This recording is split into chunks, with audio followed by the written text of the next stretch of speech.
कहती हूँ एक बार फिर इबादत रमज़ान की स्पेशल ट्रांसमिशन में, और हम बात कर रहे थे क्योंकि कुछ लोग बीमार होते हैं और उनको नहीं मालूम होता कि उनको किन ग़िज़ाओं की ज़रूरत है।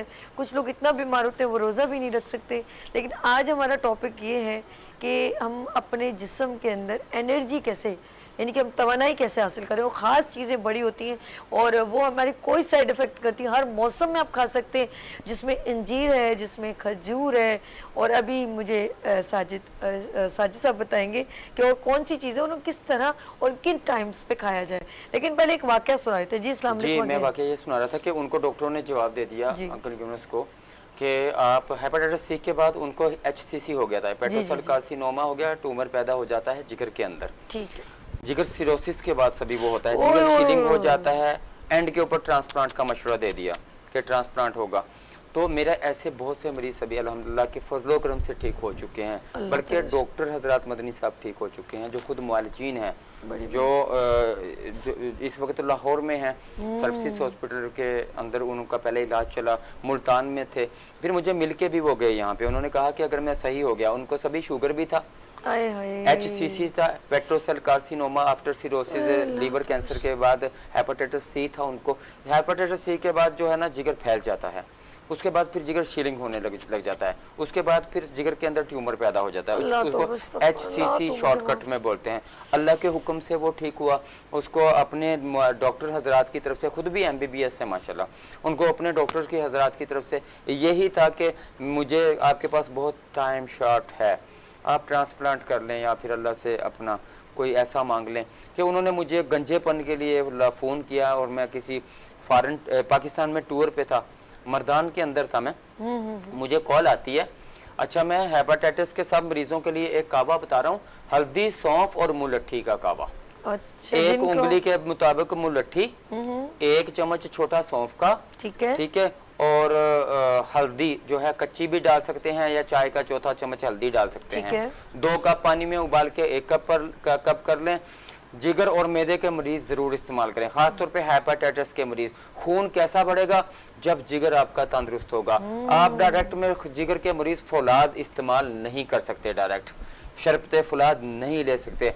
जैसे ऐसे मरीज सभी फौलाद लेंगे ना, उनको चक्कर आना शुरू हो जाएंगे। उससे बेहतर है आप चुकंदर का, गाजर का जूस इस्तेमाल करें, मौसमी का जूस इस्तेमाल करें। गिज़ा के एतबार से, मिजाज के हिसाब से तर, सर्द, गरम तर और तर गरम चीज़ें इस्तेमाल करेंगे। इन मरीज़ों के लिए ख़तरनाक हैं खुश्क सर्द चीज़ें, जैसे फॉर एग्जांपल कौन सी ऐसी चीज़ें हैं, बिरयानी है, दही है, दही भी नहीं ऐसा मरीज खा सकता।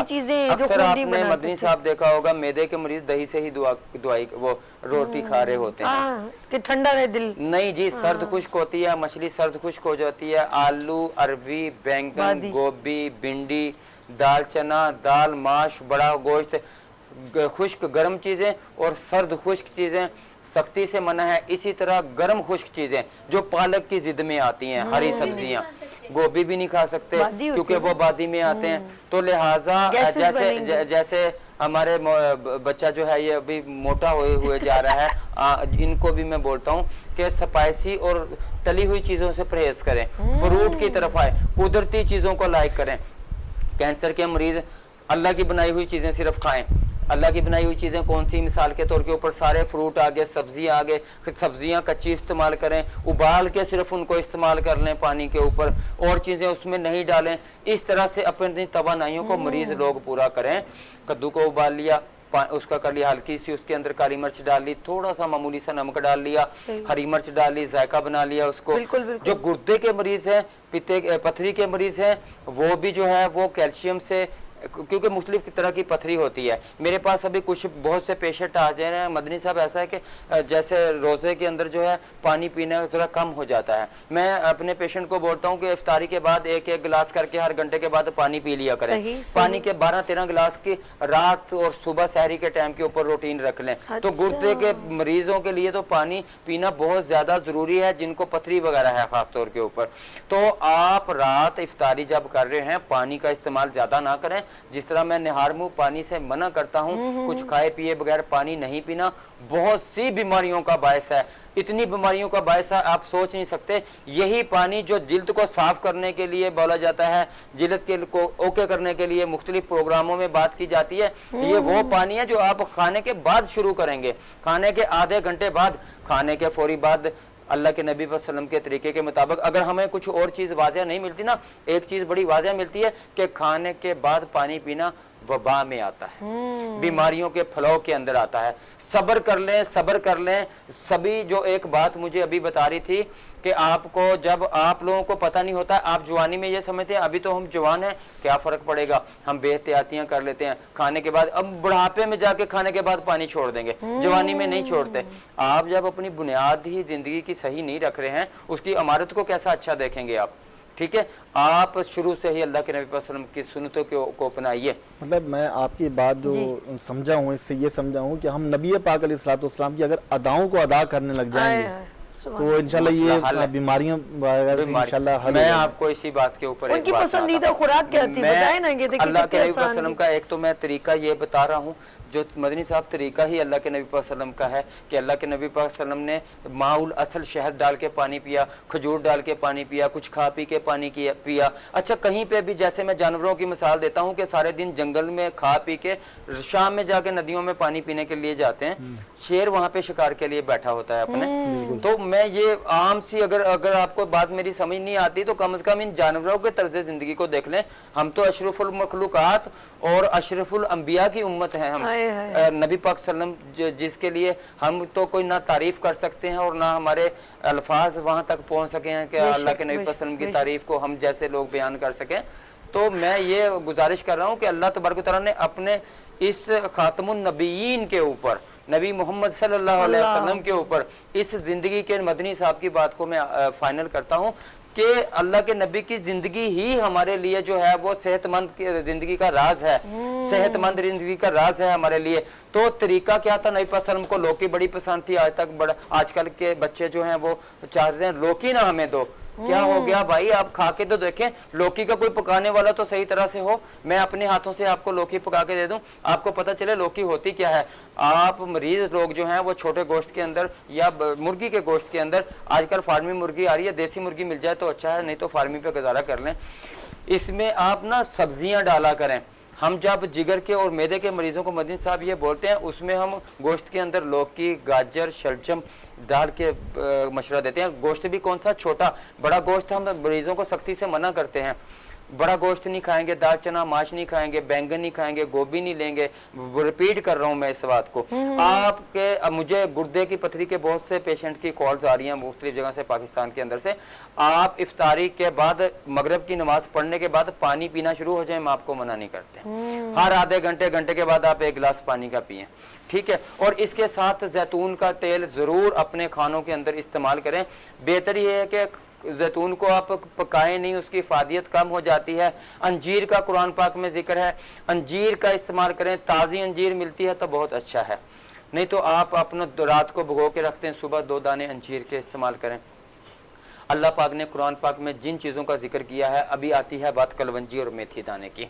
कलवंजी को आप बतौर सुन्नत, अगर देखिए किसी भी चीज़ को अगर अल्लाह के नबी पाक सल्लल्लाहु अलैहि वसल्लम ने सुन्नत करार दे दिया है ना, उसकी भी एक तरीका भी है इस्तेमाल करने का।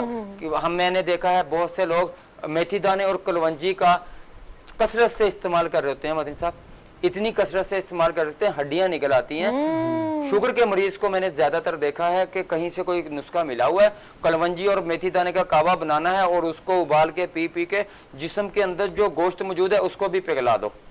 देखें, मेथी दाना और कलवंजी, मैं बात करता हूँ इसराफ की बात हो रही थी, खाओ पियो लेकिन इसराफ ना करो। अल्लाह की हलाल चीज़ें ही हैं हम जो खाते हैं, लेकिन हम इसराफ करते हैं तो बीमारियों में चले जाते हैं। फिर अल्लाह आप पे उस इसराफ की पाबंदी लगा देता है, फिर आप खुद से उसका परहेज करते हैं। तो आप जब खुद से ही आका अलैहिस्सलाम की ज़िंदगी के मुताबिक ज़िंदगी गुजारेंगे तो अल्लाह के फजल से बेहतरीन ज़िंदगी गुजारेंगे। आप अपने प्यारों के लिए अपनी ज़िंदगी को गुजारें, अल्लाह के आगे अपनी इबादत करने की सूरत में आप अपनी ज़िंदगी को बेहतर करें। जी कोई कॉल है तो मैं जी बात करें। हेलो, अस्सलाम वालेकुम। जी अस्सलाम वालेकुम, कौन हमारे साथ, कहाँ से? मैं कराची से जमीर बोल रहा हूँ, प्रोग्राम आपका लाइव चल रहा है वो देख रहा हूँ। जी भाई। तो मैंने ब्लड प्रेशर के बारे में मालूमात करनी। क्या मालूमात करनी है, सवाल तो कीजिए। ये 3-4 दिन से मेरा ना बीपी थोड़ा हाई हो रहा है, तो ठीक है जी। अच्छा, मुझे आपकी बात की समझ लगी, इनकी कॉल आप काट नहीं, खुद ही वो ड्रॉप हो जाती है। अच्छा सुनिए जी, ब्लड प्रेशर और शुगर के मरीज दोनों के लिए मेरे ये अल्फाज हैं कि क्योंकि मैं हमेशा बोलता हूँ जैसे इनको अभी ब्लड प्रेशर हुआ है, खुदा ना खास्ता अभी ये एलोपैथिक शुरू करते हैं, एस्कार्ट वगैरह, इनके लिए बहुत ज्यादा परेशानी होगी। आप मेरे भाई 2-2 चम्मच जैतून का सुबह शाम खाने में डाल के इस्तेमाल करें, अंडे की जर्दी नहीं सफेदी का इस्तेमाल करें, फ्रूट का खानों के अंदर इस्तेमाल करें, कद्दू का जूस अल्लाह के नबी वसल्लम की पसंदीदा सब्जी लौकी लौकी लौकी। काश लोगों को समझ आ जाए कि जो इनको ये अच्छी नहीं लग रही, इस लौकी के फवायद क्या हैं। आप जब बीमार होते हैं तब लौकी पे आने की बजाय अभी से खा लें आप लौकी। अच्छा, मैंने अक्सर देखा वो जिगर का हो तो तब भी लौकी काम आती है। ब्लड प्रेशर के लिए देखें सभी मैं इनको बता रहा हूँ, जिगर के लिए, मैदे के लिए इतनी बेहतरीन चीज जिसको कोई तबीब मना ही नहीं करता किसी हालत के अंदर भी। एक वाहद सब्जी जिसको कोई मना ही नहीं करता कि कोई नुकसान देगी, हर कंडीशन में खा सकते हैं, तंदुरुस्त बंदा खा सकता है, बीमार को तो खानी है वो। जब आप वैसे नहीं खाते, आप बीमार हो जाते हैं, हम आपके ऊपर पाबंदी लगाते हैं कि लौकी खाएं आप। जी, तो आप लौकी का जूस निकाल के डेली इस्तेमाल करें, गाजर का जूस इस्तेमाल करें, गाजर का जूस निकाल के पिएं। इंशाल्लाह ताला सभी के प्रोग्राम के अंदर आप रमजान में ही कॉल करें, आप एक हफ्ता लौकी का एक जूस निकाल के पिएं। गाजर और मौसमी डाल सकते हैं इसमें, गाजर और मौसमी, ये तर गर्म और गर्म तर में आपका इलाज है। पकौड़े समोसे से मना हो जाए। सब लोग पकोड़े समोसे को चखने की हद तक रखें, अपने घरों में जायका रखें, और मरीज तो रखे ही चखने की हद तक, जबान पे जायका चेक करें बस। आप तली हुई चीजों से मेरे भाई आप परहेज हो जाएं। एक बड़ी अहम बात मैं बता रहा हूं कि जब आपका ब्लड प्रेशर हाई होता है तो कुछ ना समझ मुआलिजीन आपकी चकनाइयां बंद कर देते हैं। आप जिस्म के अंदर 2 जिगर के अहम आइटम एक्सोक्राइन, एंडोक्राइन, गुदद नाकला, गुदद जाज़बा, इसके अंदर 4 हार्मोन होते हैं और एक्सोक्राइन होता है T3, T4, TSH, सेट्रोस्टेरोन और LHF। ठीक है, यानी कि सेट्रोस्टेरोन मर्दों के अंदर होते हैं, औरतों के अंदर जो है वो एग के हार्मोन पाए जाते हैं, जिस तरह बिज़ातानी के लवाजमात होते हैं। और 3 कॉमन है T3, T4, TSH। थायराइड होता है, इससे आम सी बात है, सादा सी बात है। और सेकंड नंबर पे मैं आपको बताता चलूं, ये जिगर के एंडोक्राइन से निकलते हैं। एक्सोक्राइन जिस्म से गंद निकालता है, और गंद जिस्म से तब निकलेगा जब आप कोलेस्ट्रॉल की रिपोर्ट करवाएंगे। HDL जरूरी चिकनाइयां अगर जिस्म में कम हुई तो बुराई चिकनाइयां आपके जिस्म से निकलने में रुकावट पेश करेंगी। अच्छा। यह जरूरी चिकनाइयां अल्लाह के नबी पाक सल्लल्लाहु अलैहि वसल्लम की सुन्नत। फिर से एक लौकी का जिक्र किया, दूसरा जिक्र कर रहा हूं मैं जैतून के तेल का। जैतून के तेल में जरूरी चिकनाइयां पाई जाती हैं, देसी घी में जरूरी चिकनाइयां पाई जाती हैं।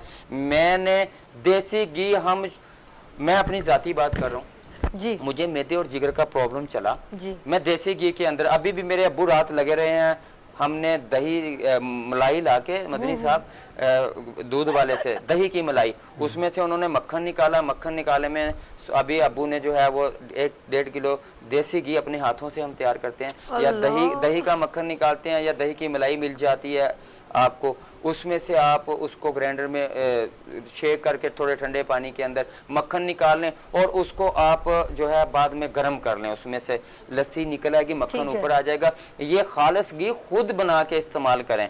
ऐसे मरीज जो ब्लड प्रेशर के अंदर मौजूद हैं, देसी घी में आप खाना बना के खाएं। जैतून के 2 चम्मच सुबह शाम खाने के ऊपर डालें। फ्रूट के साथ सलाद का इस्तेमाल करें, फ्रूट पे ले आएं। मतलब कि आपको तली हुई चीजें मना है, आपको आलू, अरबी, बैंगन, गोभी, भिंडी, दाल चना, दाल माश, बड़ा गोश्त, चावल। स्क्रीन के ऊपर चलने वाले मेरे नंबर्स के ऊपर व्हाट्सएप मौजूद है, मेरे से आप डाइट प्लान मंगवा लें। मेरे से अगर आप मेडिसिन नहीं मंगवा लें, मेरे से डाइट प्लान मंगवा लें और हमें दुआओं में याद रख लें। बेशक। अच्छा, मुझे ये बताएं, अभी रमजान के हिसाब से जैसे अभी आपने कहवा बताया जिससे हमारा हल्दी सौंफ मुलट्ठी का मैंने बताया था, ये आपके लिए भी बहुत अच्छा है जो ब्लड प्रेशर के मरीज से। जैसे आप रोजा खोले उसके बाद 1 कप किसी भी टाइम के ऊपर इफ्तारी से पहले 2 काफे बताता हूँ, और जब मेरा चार्ट प्लान आपके पास आएगा उसके अंदर मैं आपको जो अलाउ करूंगा उसके हर उसमें देखे मैंने लिखा क्या होता है, नाश्ता भी लिखा हुआ, फल भी लिखा होता है, सभी आपने भी देखा हुआ है वो। उसके अंदर मैंने कहवा तक लिखा हुआ है। उसके साथ मैंने जो मदनी साहब सब्जियों के साथ जो मसाले इस्तेमाल होने हैं ना, वो भी मैंने लिखा हुआ है। ठीक है कि मसाले आपने कौन से डालने हैं। उसके अंदर मैं फ्रूट का मैंने लिखा हुआ है, आप कौन से फ्रूट, कौन से मर्ज के अंदर कौन से मरीज जो है वो कौन सा फ्रूट इस्तेमाल कर सकते हैं। इजी कर दिया गया है। यहाँ हमारे इलाज तब बिगड़ रहे हैं कि आपको ये पता ही नहीं है कि मर्ज क्या है और उसके साथ आपने खाना क्या है। लेकिन एक और बात बताऊं, खाना परहेज के साथ हो तो इलाज जल्दी निमट जाता अच्छा, है। लेकिन साजिद साहब, इंसान एक फितरी अमल है कि वो रोजा खुलता है तो उसके पास ये चंद चीजें होती है, पकोड़े होते हैं और समोसे या जो भी वो चीजें लवाजमात, फ्रूट चाट हो गया, इस तरह। अच्छा, अगर हम इसको, मैं आप मुझे बताइएगा ये सही कह रही हूँ कि नहीं, अगर हम सरसों का तेल इस्तेमाल करें एक, बिल्कुल ठीक है, अगर हम बेसन, कहते हैं अच्छा होता है, फायदेमंद होता है, बेसन के अंदर अगर हम हरा प्याज, पुदीना, हरी मिर्चें, थोड़ी सी, और सरसों के तेल में हम उसको पकौड़ों को बना लें तो मुजायका नहीं, आप खा सकते हैं, खा सकते हैं, तो वो आप खा सकते हैं। और साथ में हरी चटनी हो आप, हाँ जी, हरी चटनी हो, कुछ थोड़ा चना, उसमें साथ जो है आप जो है आलू, जो है आलू के साथ अदरक और लहसुन का आप ना इफ्तार की तरफ आ रहे हो। नहीं, फर्क है ना, थोड़ा सा फर्क है। नहीं मैं गलत, देखें अनार जैसे इस्तेमाल कर लिया। देखें, ये आपको सभी ने बात जो की है वो बड़ी बेहतरीन की है कि अगर आपने पकोड़े बनाने हैं, आप खालिस बेसन का इस्तेमाल कर लें। उसके साथ देखें ना, हम जब सरसों के अंदर जो है ना, तली के ऊपर सरसों नहीं जमता, दुनिया में मिसाल मशहूर है, तली के ऊपर सरसों नहीं जम सकता।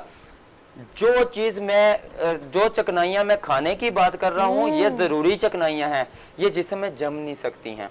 जिस्म का जो टेम्परेचर है देसी घी को हमेशा पगला के रखता है। अब सरसों का तेल डीप फ्रीजर में भी रख के नहीं जमेगा। तेल तो ऐसा है कि अगर आप उसमें 1 साल भर, क्या 5 साल भी अचार को रख दें, अचार नहीं उसमें खराब होता है, नहीं खराब, सही वो अपनी कुदरती हालत में रहता है। हमने बचपन से लेकर वालदा को अल्लाह पाक से हयात करें, अल्लाह पाक सेहत दें सबके वालिदैन को जो फौत हो चुके हैं, अल्लाह तबारक व तआला। हमारी ये दुआ का भी टाइम है, इसमें साथ साथ हम दीन दुनिया को लेकर हर तरह चल रहे हैं। अल्लाह पाक सबके वालिदैन जो फौत हो चुके हैं, अल्लाह पाक उनके गुनाहों को माफ करे, और कब्रों को, मेरे दादा दादी, नाना नानी, सबके आल जो हमारी जो दुनिया से जा चुके हैं, हमारे दोस्त जो बहुत से अभी फौत हो चुके हैं, अल्लाह तबारक व तआला हमारे वालिदैन को, कब्रों को अल्लाह तबारक व तआला जो है वो जन्नत के बागों में से एक बाग बना दे। और अल्लाह तबारक व तआला जिनके वालिदैन हयात हैं, आपको कल पता लगेगा, जब सभी को मैं पिछली दुआ के अंदर भी रोता हुआ देख रहा था, जब आपके माँ बाप आपसे छिन जाएंगे, फिर आपको पता चलेगा कि ये क्या थे। आज तो आप ये बोलते हैं कि बाप की बात बुरी लगती है, माँ की बात बुरी लगती है। एजों को देख लो, एज कौन सी चल रही है माँ बाप की, कब तक ये हमारे नबी पाक सल्लल्लाहु अलैहि वसल्लम की उम्मतों की औसतन उम्र क्या चल रही है, एज क्या चल रही है, इस चीज को मद्देनजर रख लो। कल आपने भी माँ बाप बनना है। आप अगर अपने माँ बाप के साथ गलत करेंगे तो कल आपकी ये औलाद जो है तारीख दोहराएगी आपकी। अल्लाह के नबी पाक सल्लल्लाहु अलैहि वसल्लम ने वालिदैन जितने भी गुनाहगार हैं दुनिया के अंदर, उनका जितना भी बड़ा गुनाह है, वो जितने भी दुनिया के गुनाहगार आदमी हैं, एक मिसाल मैं सुनता था कि वो अपने वालिदैन की हजरत मूसा अलैहिस्सलाम के जो पड़ोसी थे, वो इसलिए बख्शे जाएंगे कि वो अपने वालिदैन की खिदमत करता था, कसाई का वो था वो, ठीक है। फिर अल्लाह के नबी पाक सल्लल्लाहु अलैहि वसल्लम के दौर के अंदर अगर कोई मैं बीच में बात कर रहा था, मदनी साहब ने वो बात की थी, मुझे याद आई है कि एक मैं ऐसे शख्स की बात कर रहा था, मैं अभी हिकमत के हवाले से बात करने लगा हूँ, कि जो नबी पाक सल्लल्लाहु अलैहि वसल्लम के पास था, यहूदी था या को क्या था, मुझे सही रवायत का नहीं पता, मदनी साहब जानते होंगे, अल्लाह ताला कम बेशी माफ फरमाए, कि जब वो वहाँ पे आके अपना हमारी तरह से मतब खोल लेता है और वो इंतजार में बैठा होता है कि कोई बीमार आएगा, मैं उसको दवाई दूंगा और वो शफायाब हो जाएगा, अल्लाह उसको शिफा देगा, तो वो उसने जाके नबी पाक सल्लल्लाहु अलैहि वसल्लम से ये मुतालबा किया कि क्या आपने मुसलमानों को मना किया, मेरे पास जो है दवाई लेने के लिए नहीं आए। सुनने में आता है वो यहूदी था, गैर मुस्लिम था। तो जब वो फरमाया कि मैं क्यों मना करूंगा, यहाँ पे तो कोई पेट भर के खाना ही नहीं खाता, और हम जब तक यहाँ से भी ऊपर ना हो जाएं और दस्तरखान से नहीं उठते। आप इसराफ ना करें, खाने पीने के दौरान के अंदर जो हमारी ग़िज़ाएं हैं उनका, रोटी सालन को ज़रूर मद्देनज़र रखें। ऐसे पेशेंट, शुगर के मरीज़ों के लिए तो चलो एक रोटी के अंदर इतनी ज़्यादा वो कार्बोहाइड्रेट पाए जाते हैं ना जी, अगर हकीकत मैनू में बताया जाए तो मदनी साहब मैं 4-5 चीजें मैंने शुगर के मरीज को मना करूं तो अपनी जिंदगी अच्छी गुजार सकता है। एक क्या, चीनी, चावल और बेकरी से बने हुआ हर आइटम, क्योंकि गंदम के अंदर इतने कार्बोहाइड्रेट पाए जाते हैं जितने चीनी में पाए जाते हैं। ठीक है, और इसी तरह इसके साथ साथ जो मैं चौथी चीज का जिक्र करने लगा हूं वो है बोतलें, कार्बोहाइड्रेट्स। और जैतून के तेल में शुगर के मरीज जरूर 2-2 चम्मच अपने खाने के ऊपर एक डालें। मेरे नबी पाक सल्लल्लाहु अलैहि वसल्लम की सुन्नत भी है और बहुत सी शिफा है इसके अंदर। आप देखेंगे कि आप बगैर मेडिसिन के अपने आप को स्टेबल रख पाएंगे। रही बात ये, अभी मैं थोड़ा सा अपने इलाज के बारे में भी बता देता हूं कि अल्लाह तबारक व तआला के फजलो करम से हमारे बाकी इलाजों के अलावा जो शुगर और ब्लड प्रेशर का हमारे पास इलाज है, शुगर के मरीजों के लिए हमारी ये खुशखबरी है पाकिस्तान के अंदर कि हम मनी बैक गारंटी के साथ ये इलाज करते हैं। पाकिस्तान में जितने डॉक्टर हमारे इस प्रोग्राम को सुन पा रहे हैं या फिर हमारे फेसबुक से, या हकीम साजिद सलाम के नाम से फेसबुक है, अपडेट हो जाती है, अर्श मीडिया के नाम से हमारा जो है एक ये यूट्यूब का चैनल बना हुआ है, आप हमारे प्रोग्राम को रिपीट भी देख सकते हैं।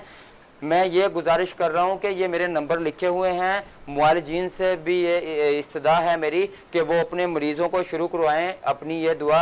अल्लाह के फजल से मेरा कोई भी ऐसा मरीज़ नहीं है जो सेहतमंद नहीं हो रहा। टाइप 1 टाइप 2 मेलाइटिस के अंदर टाइप 1 टाइप 2 जो शुगर के हमारे मरीज हैं, इनके मोबाइल बजने शुरू हो गए। मेरे नंबर पे कॉल जो है वो आ रही हैं, मैं सबकी कॉल्स का जवाब दूंगा। तो आप मेरे से, मेरे भाई दुआई ना भी मंगवाए मेरे से, अल्लाह की रजा के लिए आप मशवरा ले सकते हैं। आप तब भी मुझे दुआएं देंगे। और मुझे इतना पता है कि जब मैं ये कावे बता रहा होता हूँ, जो मैं जैसे कावा एक हल्दी सौंफ मुलट्ठी का बताया, आम सा कावा आजकल जो रोजेदार ज्यादा और ले सकते हैं उसका भी मैं बता दूं। 5 अदद छोटी इलायची, ठीक है, 5 पुदीने के पत्ते, 2 चीजें होगी, 5 अदद चने के बराबर अदरक के टुकड़े, 3 चीजें होगी, चौथा सौंफ आधी चम्मच, 2 कप पानी में उबाल के 1 कप करें। अगर आपका सर पकड़ा गया है बेएहतियाती से, आपके साथ कोई मसला हो रहा है, 1 दफा जरूर पिए। दोबारा से रिपीट कर रहा हूँ, 5 छोटी इलायची, 5 पुदीने के पत्ते, 5 अदद अदरक के टुकड़े, चने के बराबर कच्ची अदरक को आप उस 2 कप पानी में डाल दें और आधी चम्मच सौंफ का 2 कप पानी में उबाल के 1 कप कर लें। गुड़, शहद, शक्कर वगैरह मिला के आप पी लें। इंशाअल्लाह ताला आपकी सेहत बेहतर होगी। और मेरे इस कोर्सेज को आप पूरे पाकिस्तान के अंदर मंगवा सकते हैं, बेशक पूरे पाकिस्तान। क्या मैं फॉरेन भी भेज रहा हूँ अल्लाह के फजल-ओ-करम से। और मेरी इसमें इफ्तारी का टाइम है और सारे मुआलिजीन के लिए मैं रोजेदारों को बोलता हूँ कि आप शिफा अल्लाह तबारक व तआला उनके हाथों में डाल दे। अल्लाह पाक जो मरीजों को हमारे मुआलिजीन दवा दें, अल्लाह उसमें शिफा अता फरमा दे। ठीक है, तो मैं ये गुजारिश करूँ आपको कि आप भी, क्योंकि मरीज की दुआ अल्लाह पाक कबूल करता है, अल्लाह पाक मुसाफिर की दुआ कबूल करता है, अल्लाह पाक रोजेदार की दुआ कबूल करता है। तो हमारे पास कितने इस वक्त हमारे लिए आप अहम हैं, इसलिए अहम है कि मरीज भी हैं, रोजेदार भी हैं। छोटी सी ब्रेक ले लें सर जी, ब्रेक लें जी नाज़रीन, यहाँ पर लेंगे छोटी सी ब्रेक और मिलते हैं ब्रेक के बाद इबादत रमजान के साथ।